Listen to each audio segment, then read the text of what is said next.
Hello everybody, Mr. Akins here, and welcome to What's on the Comic Rack. I've decided to do a series of videos where I show one comic from the Golden Age, one from the Silver, Bronze, Copper, and Modern Age. Now, I'm old, but I'm not old enough to ever have bought a comic off the rack during the Golden Age. And most of the Golden Age comics I'm going to show, in fact, all the Golden Age comics I'm going to show, are going to come from that 17 long box collection that I bought. Now, I don't know if I can call it the 17 long box collection anymore. I've kind of narrowed it down by selling a lot of those comics on eBay. I've got probably 14 long boxes left, so I've sold 3 long boxes of comics. But all my Golden Age comics are coming from that collection that I bought. Silver Age, still not old enough to have bought a Silver Age comic off the rack, but I do love my Silver Age, and I've got some Silver Age comics to show. Bronze and Copper Age, that's when I was a kid. That's when I was actively reading comics and collecting comics in a way. I've got plenty of those to show. So I'll show a comic from each one of those ages. And then the Modern Age. I'm probably going to show something I recently picked up off the rack. So let's get to looking at those comics. One from the Golden Age, one from the Silver, Bronze, Copper, and Modern. I wanted to start off this video with a Golden Age comic. I thought this one was a Golden Age comic. You're a fraud, Mr. Akins. There's a difference between being a fraud and making a mistake. I made a mistake. I thought this one was a Golden Age comic. This Pee-wee Pixies #1, but it's not a Golden Age comic. I don't like showing comics that I've already shown, but I'm going to have to on this one. But what's better than Pee-wee Pixies #1? That would be Super Circus with Mary Hartline. Mary Hartline, one of America's first TV sex symbols, right there. I used this one in my Lady in Red video, but I had to have a Golden Age comic. And this one does fit the bill. It's 1954, so this is a Golden Age comic. I just don't like showing ones that I've already shown before. But I really wanted to get this video out, so here we go. Mary Hartline, Super Circus, 1954 Golden Age comic. Let's head to the Silver Age.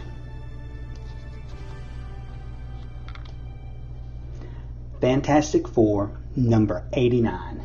Stan Lee and Jack Kirby. This comic just makes it into the Silver Age when it came out, since it came out in 1969. Now, I had a reprint of this. The reprint was Marvel's Greatest Comics #71 from 1977. I always wanted to replace it with the original. This is definitely an upgrade. This comic looks really good. It's in great shape. Of course, we got that awesome cover by Jack Kirby.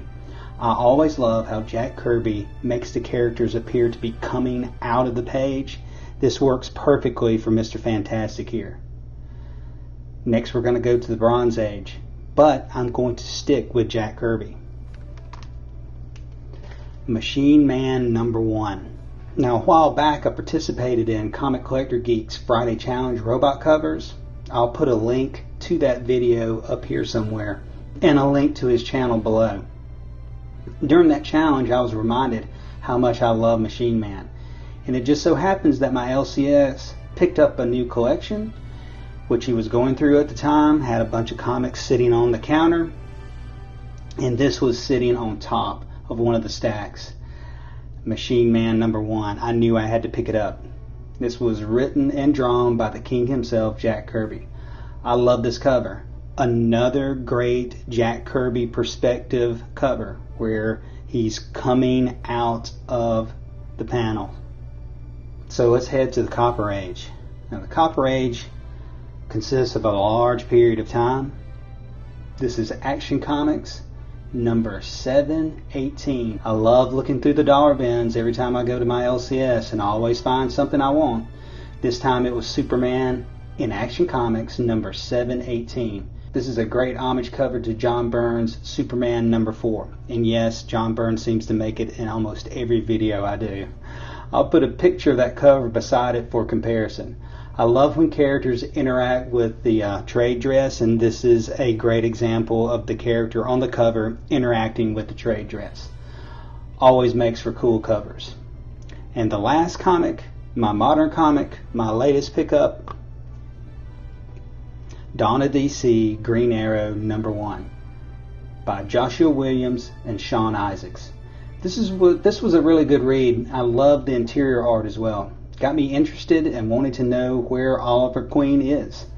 When it says on the cover, family reunion, it definitely is a family reunion. Oliver Queen appears at the beginning and the end of this book. The bulk of the story is about Black Canary and the rest of Oliver Queen's family. Looking forward to #2. So that's my 5 comics. One from the Golden Age, one from the Silver, Bronze, Copper, and Modern. Hope to see you next time around the comic rack.